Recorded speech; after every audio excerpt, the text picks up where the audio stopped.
د غذا ماهرین وایي د خیبر پښتونخوا نورو سیمو په پرتله قبایلي سیمو کې زیاتره ښځې د وینې د کمی ښکار دي او بیا په ځانګړې توګه پیغلې جینکۍ. د کوم یو شمېر علتونه دي چې پکې د خلکو مالي تنګسیا او د غذا اهمیت په اړه د پوهاوي کمی ډېر مهم دي. د پیښور خیبر ټیچینګ هسپتال د غذا ماهره اسما وحید وایي که پیغلې جینکۍ د وینې د کمی ښکار وي نو دا د هغوی دپاره ډېره د خطر خبره ده ځکه چې د واده وروسته یو شمېر بیمارو سره مخ کېدلی شي. کوم داسې فیمیل چې کوم خپل ډایټ کې آیرن یا فولیک اسید یا پراپر بیلنس ډایټ نه علي هغه بیا مسله واده نه پس نور خو وی پریمیچور بیبي پیدا کولی شي. داسې ماشومان ذهني طور باندې لکون دي ډیر زیات الرټ وغیرہ نه او دین علاوه هغه موریان چې کوم کې آیرن کمی هغه ډیر زر ستړي کیږي نو چې ستړي کیږي نه کور کارونه کولی شي نه ماشوم ته سم ټایم ورکولی شي نو ماشوم دې کې اګنورنس راځي اګنورنس مسله پکې ډیر شي.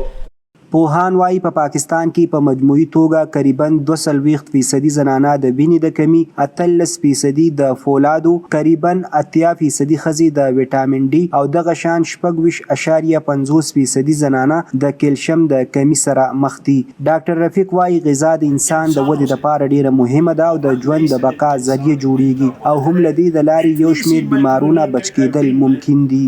هسپتالونو ته چې کله لاړ شو نو مختلف قسم سهولتونه پکې مهیا کیږي نو هغه مونږه د هغې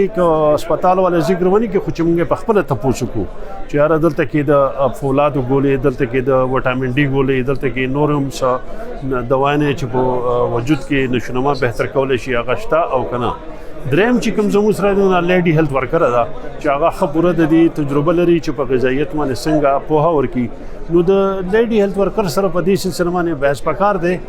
د خیبر پښتونخوا د نیوټریشن انټرنیشنل مشر دریا خان وایي قبایلي ضلعې د ترهګرو پر ضد عملیاتو او د خلکو کډوالۍ او بیا د کرونا وبا په وخت ډېر اغېزمن شوي نو ځکه دې سیمو کې ښځو کې د وینې کمی پوره کولو دپاره پروګرام ترتیب کړی شوی دی. سره زموږ چې کوم ایکس فاټا د ټرایبل ډسټرکټس دي هغه کې موږ یو پروګرام ډیزاین کړی دی د کې به موږ 78000 چې کوم حامله خواتین دی آیرن فولیک اسید سپلیمنټیشن ګولې ورکو او